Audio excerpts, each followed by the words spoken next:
మీ శరీరంలో అండాల సంఖ్య తగ్గిపోతుందా, ఎంత ఉంది అని చాలా పెద్ద పెద్ద టెస్టులు చేసుకోవాల్సిన అవసరం లేదు. మీ పీరియడ్స్ లో ఎలాంటి మార్పులు ఉన్నాయి అని గమనిస్తూ ఉంటే సరిపోతుంది. అవి నేను ఈ రోజు మీతోటి డిస్కస్ చేస్తాను. Hi, hello, this is doctor Jhansi, medical director, fertility specialist, origins IVF centre.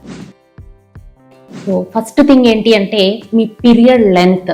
అంటే నార్మల్గా పీరియడ్ లెంత్ 30 రోజుల నుంచి, అంటే 21 నుంచి 45 రోజులు అనేది నార్మల్. మీకు 21 రోజుల కంటే తక్కువ తొందరగా వచ్చేస్తుందా, అంటే ఒక నెలలో 2 సార్లు పీరియడ్స్ వస్తున్నాయా అంటే జాగ్రత్తగా ఉండాలి. అలానే ఫ్లో, అంటే ఎంత బ్లీడింగ్ అవుతుంది. సో నార్మల్గా మీకు 3 నుంచి 4 రోజులు అనేది చాలా నార్మల్.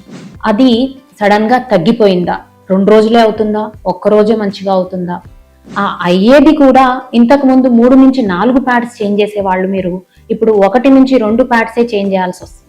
ఇవన్నీ మీ అండాల సంఖ్య తగ్గిపోతుంది మీ శరీరంలో అని గుర్తుపట్టడానికి లక్షణాలు. అలానే పీరియడ్ లెంత్, అంటే 45 రోజుల కంటే ఎక్కువ అయిపోతుంది, అంటే 2 నెలలు, 2.5 నెలలు, 3 నెలలకు ఒకసారి పీరియడ్ వస్తుందన్నా కూడా చాలా జాగ్రత్తగా మీరు దాన్ని గమనించి వెంటనే మీ ఫర్టిలిటీ స్పెషలిస్ట్ ని కన్సల్ట్ అయ్యి, irrespective of your age, me age తో సంబంధం లేదు, ఈ పీరియడ్ లో ఉండే ఈ లక్షణాలు లెంత్, డ్యూరేషన్, ఇవి 2 మారుతూ ఉంటే మాత్రము వెంటనే ఫర్టిలిటీ కన్సల్టెంట్ ని కన్సల్ట్ అయ్యి ఈ ప్రాబ్లం గురించి డిస్కస్ చేసి ఏం చేయాలి అని వెంటనే దానికి కావలసిన ట్రీట్మెంట్స్ ద్వారా మీ ప్రాబ్లంని సాల్వ్ చేసుకోవచ్చు.